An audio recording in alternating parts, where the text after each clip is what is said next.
Hi students, welcome to All Fours e-learning classes for incoming junior inter or 11th class students.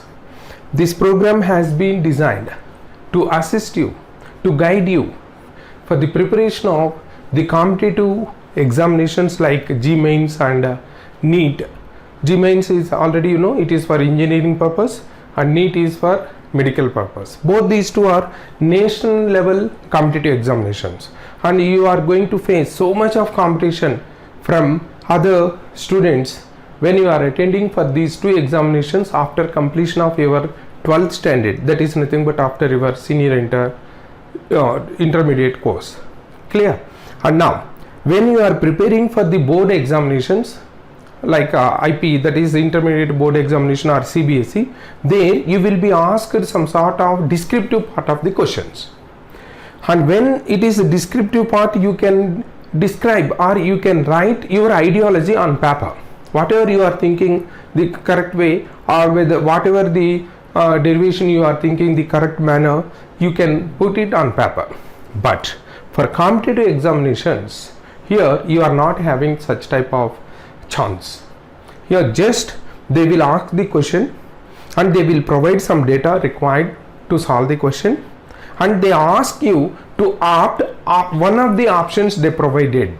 That means after giving the question, they will give 4 options below that question, and there you have to compute the data what they are providing in the question, and immediately within short span of time, within 1 minute, or it is 1 minute for NEET level, it is 1 minute for NEET level, and in case if it is for G-Mains, you will be getting 2 to 3 minutes of time to think. Within that short span of time, you have to think, analyze, compute, and you should get the correct answer, and thereby you can get the option or you can opt the correct option. Clear? So that means why I am saying all these in the introduction part itself is preparing for the board exam is quite different when compared to the preparation for competitive examination, and most of you are not having, most of you, unless otherwise you are taking the foundation courses in different school level, that is 6th class onwards or 8th class onwards, you are not having any idea about this competitive question pattern. That's why, in case if you are already taking the foundation course and if you are having some sort of experience with this type of questions, even then, but when you are studying the foundation course in school level, you are having a limited, very limited scope of the syllabus, and thereby you might have get the highest grip depending on the syllabus prescribed for your school foundation course. But here the syllabus is vast. Let me give one example. When you are attending for the intermediate, for first year, you have to attend the exam. For each subject you will be given 3 hours of duration to describe these questions, what they are asking in the question paper. Like that, for every subject you will get the that much of time, that is 3 hours of time.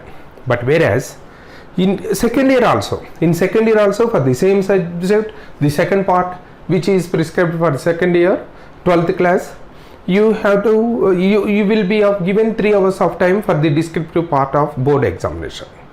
But the competitive examination like IIT JEE or NEET, here they are asking the questions depending on both these two syllabus.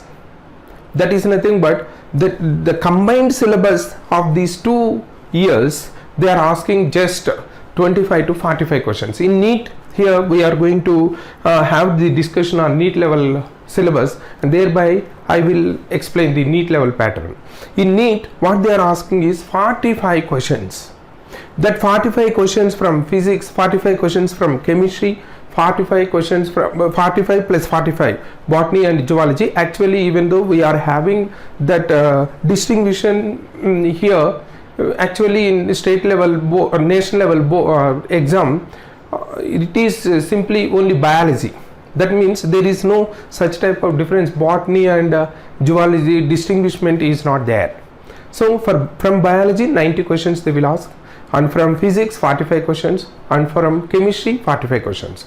These 45 questions, 45 or 90 questions, they are framing only from first year and second year, both combined syllabus, not for individual syllabus.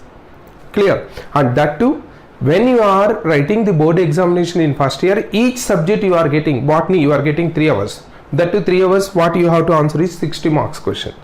And whereas for zoology 3 hours, and physics 3 hours, chemistry 3 hours. Like that you will be provided 12 hours of time so as to answer 240 marks question. And second year also you will be provided the 12 hours of time, each subject 3 hours to get 240 marks. Whereas unlike that, here within the 3 hours of duration, only within 3 hours of duration you have to answer botany, zoology, combinedly biology 90 questions and 45 questions from physics and 45 questions from chemistry. Altogether you have to answer 180 questions in 180 minutes. That means in each minute you have to read the question, you have to compute the data what they are providing, you have to analyze. In case if any calculation is involved, you have to calculate, and then you have to opt the correct option, and then you have to bubble the circle what they are providing in OMR sheet. All these for each question you have to do within 1 minute. That means the total first year and second year syllabus, all the syllabus will be given, or it will be framed one question paper which will test your knowledge, your IQ. Actually the concept of the question paper here is nothing but the logical approach. Whether you are getting the option within no time, in a speed manner, whether you are able to justify the answer or not. That is the test for competition. So that means with all these introduction, what I am concluding here is, when you are preparing board exam, just you have to go through the textbooks and you have to you can by heart the concept. But whereas in case of competitive examinations, you should think logically. Only when you are perfect in concept and only when you are able to think logical manner, when only you are able to compute the data what they are providing in a speed manner, then only you will be in a position to compete in this competitive examination. If your aspiration is for competitive examination and your dream is to become doctor, just from the inception, that is from the beginning itself, you have to follow what is the syllabus. You need not go out of the syllabus because all the question papers will be framed within the syllabus. So you have to go through the syllabus and you have to confine the syllabus, but each and every concept you should be thorough. And you should be thorough in a logical approach how to apply these concepts. That requires more practice and practice. And you can do the practice only when you are thorough with these concepts. Is it not? And here you have to maintain the self-discipline. For competitive exam winning, the one and only that is nothing but one and only way is nothing but our attitude. When you are self-disciplined and your attitude is always to crack the examination in a speed manner, definitely you will win in the competitive examination. Clear? And here our Alphos College is designing this program, this particular program which will help you not only for the competitive examination, it will be of helping most of you who are going to attend for the examinations, whatever it may be, the thorough idea of the concept and how we can use that concept once we are well aware of that concept. All these are designed in this program. Clear? And my suggestion is, when you are following this program, it is better to maintain a separate notes for each subject, and when the classes are going on, you have to note down the important points, and when we are asking to solve some questions in the ongoing classes to solve, immediately you should be in a position, you should be alert to solve such type of questions. All it is required. Clear? So before sitting before these classes, it is better to come with the notebook and a pen, and from the inception itself you maintain the self-discipline. Clear? Let me start here. And in this session, for the first 1 month of duration or 25 to 30 days of duration, we are having one subject from chemistry, one chapter that is very, very important for solving all the questions which are related to the physical part of the chemistry. and that is nothing but, I think most of you may know, in CBSE syllabus it is given as some basics of chemistry, and that chapter has been named as stoichiometry. It is chemistry. We are starting this chemistry with stoichiometry. And first let me give what is stoichiometry, and then in this chapter stoichiometry what we are going to learn in coming days. All details we will discuss in the first session itself. Clear? And now let me explain this stoichiometry. Actually, chemistry is nothing but chemistry. It is mostly related with the reactions that happen among compounds. These compounds, generally these may be substances. As you know, in lower classes you will learn about these substances. Substance or compound, it is nothing but combination of atoms. And where we are getting that atoms? Atoms from elements.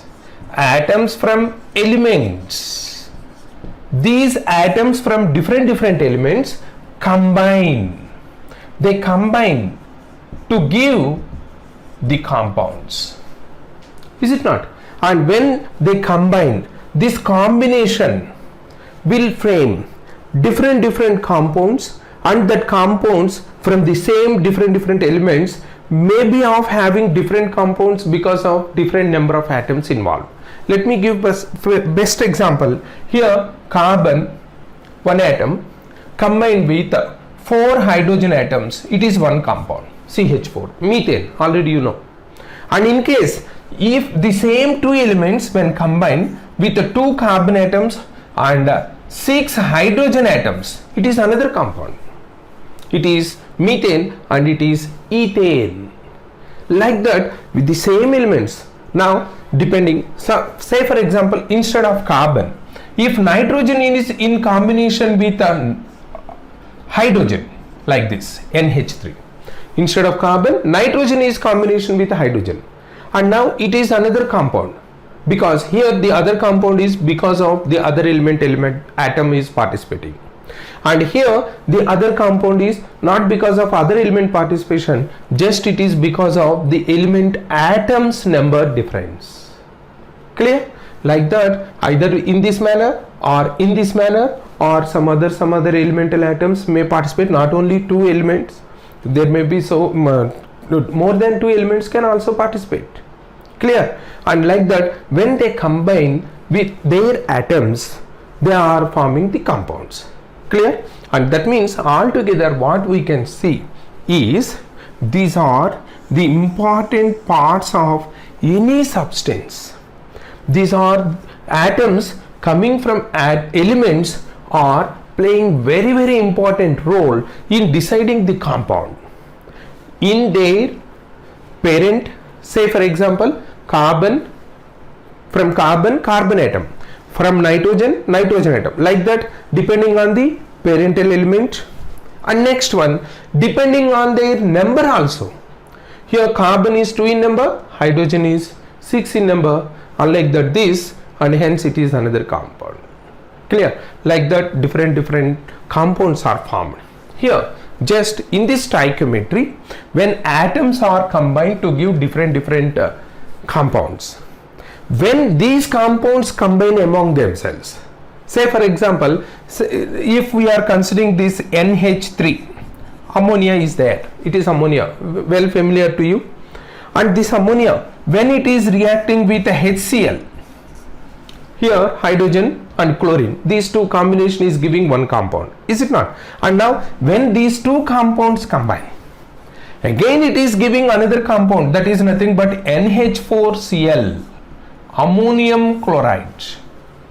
So altogether what we are observing is these atoms as a set of or group of atoms, they are creating the compound natures. And these set of atoms like this, they may be of combined to give another compound, but here you observe, here 1 nitrogen, 4 hydrogens are in the reactant side and 1 chlorine. All these are present in this case. We are not making any half atom or half chlorine or half hydrogen like that. So simply we can say that atom is the simplest particle of any element that can involve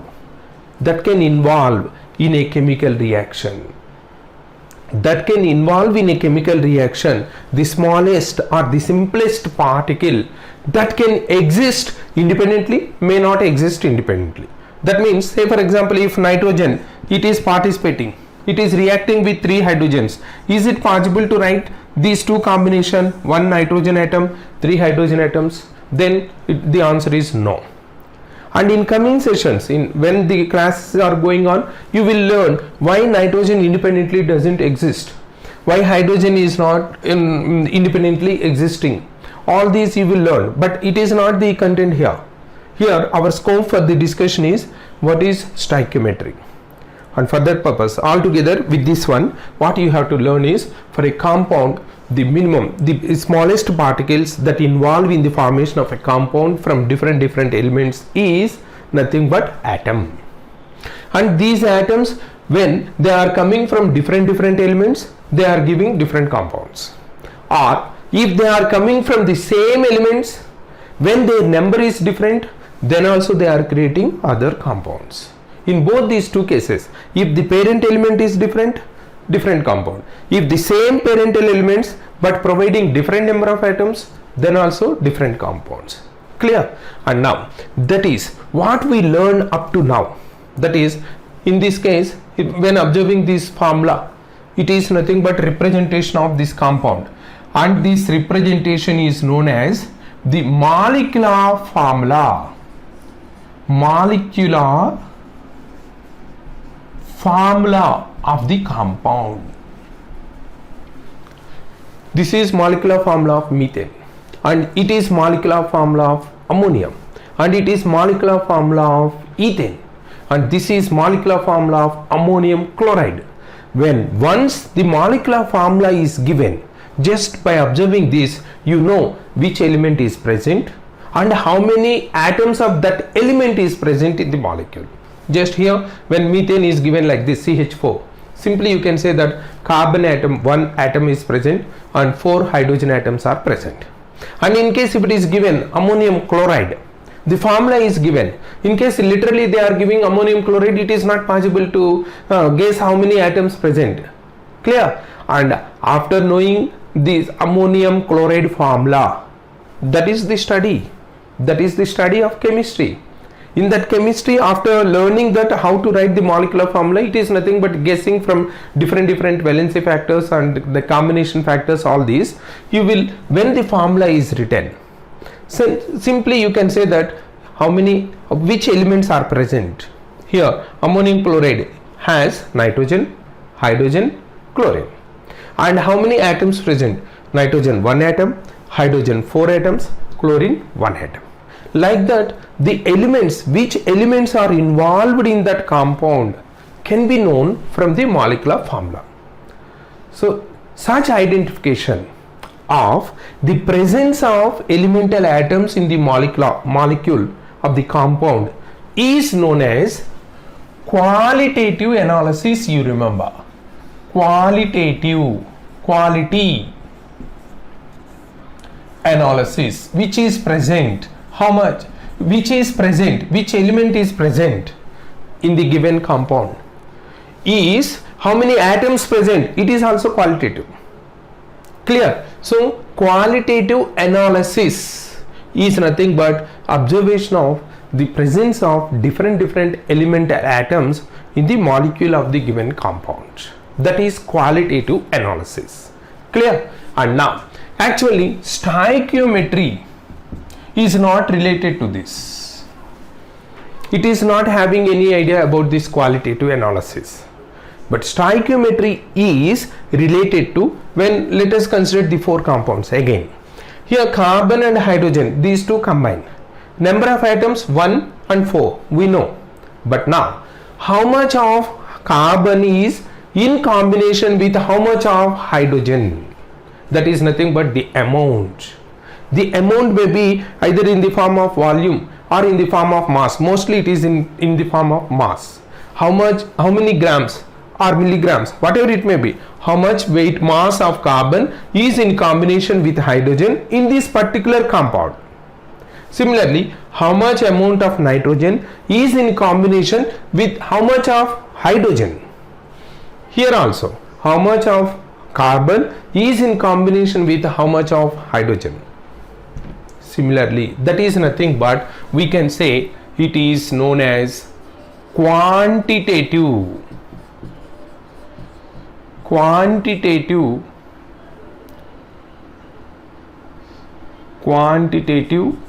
analysis. And now this stoichiometry is related to this quantitative analysis.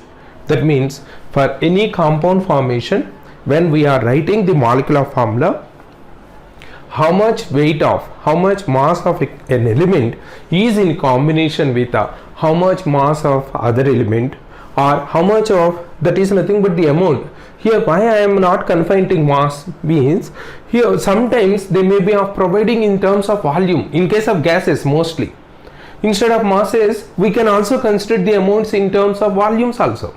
So that's why instead of mass and volume, we can say that the amounts, how much amount of any element is in combination with how much amount of the other element in a particular compound. You remember that mass or the volume is not fixed in all the compounds when they are formed from the same elements. Clear? So here in this compound, the masses are at particular conditions and at particular ratio, and here that may be different. Clear? Like that, the quantitative aspects, the amounts that involved in the formation of the compounds or that involved in any chemical reactions, that has been dealt in stoichiometry. So the chemistry is nothing but a combination of qualitative and quantitative analysis. But here this particular part, stoichiometry, is related to quantitative analysis. And now, after getting that idea, okay, simply we know that now we are aware of that stoichiometry is related to quantitative analysis, the amounts, and how to measure these amounts, and where this stoichiometry is applicable, what is the base for this stoichiometry. For the purpose, I think you in your lower classes you might learn laws of combinations, laws of chemical combinations. 4 laws are there, but here let me mention one, that is nothing but law of conservation of mass. It is one law of chemical combination. As per this law, for a chemical reaction, say for example H2 plus O2, these two combine. Mostly you know when hydrogen and oxygen combine, they are giving water, H2O. Is it not? And now, as per law of conservation of mass, what they are considering is the amount of the reactants, the sum of amounts of the reactants before the reaction should be equal to the sum of amounts of the products formed after the reaction. The sum of amounts of the reactants before reaction is equal to the sum of amounts of the products formed after the reaction. Here, that is law of conservation of mass. That means simply in a chemical reaction, mass is neither created nor destroyed. That is simple way. In any chemical reaction, say for example here, when we are studying this, you can observe here 2 hydrogen atoms, 2 oxygen atoms involved. But here only 1 oxygen atom is involved. So automatically when number of atoms change, mass will change. It should not change like that. So for that purpose, first of all, we have to observe that all the atoms present on reactant side should present on the product side. So when it is 2, we should not write 2 here, because when we are writing the subscript, the compound will change. If to balance this, if you are writing this H2O2, it will be hydrogen peroxide. But our intention already in Just now we discussed, when the number of atoms in any molecule change, the compound change. That's why we should not write. Our intention is to write water, but to balance the oxygen. How? That is the logic. First logic what you have to think. How? Just you can use coefficient. And now again you may get the dilemma. In case if I am trying to balance the oxygen by taking 2 as coefficient, then now hydrogen atoms are 4. But here we are taking only 2. Then how? You can again, this side you can take these 2 hydrogens. Now you observe 4 hydrogen atoms, 2 oxygen atoms combine to give water 2. Clear? And now here the question is, when we are writing this like this, that is when we are writing the equation so as to observe the number of atoms in the reactant side for all the elements is equal to the number of atoms on the product side for all the elements, then the equation is said to be balanced equation, and that balanced equation is known as, you remember, this balanced equation is known as stoichiometric equation. It is known as stoichiometric equation. I think now you are aware of this stoichiometric equation. Stoichiometric equation is nothing but, in any chemical reaction, when it is in balanced condition, balance here is nothing but the number of atoms present on the reactant side should be equal to the number of atoms of that particular element on the product side. Clear? Here 4 hydrogen atoms, 4 hydrogen atoms, 2 oxygens, 2 oxygens, like that. A balanced chemical equation is known as stoichiometric equation. In case if we are writing H2 plus O2, it is giving H2O. Here it is not balanced. Clear? So it is not stoichiometric. It is non-stoichiometric equation. Just you remember, stoichiometry is applicable only for stoichiometric equations. Stoichiometry, that is the quantitative analysis of any chemical reaction, is applicable only for stoichiometric equation. I think now you are aware of what is stoichiometric equation.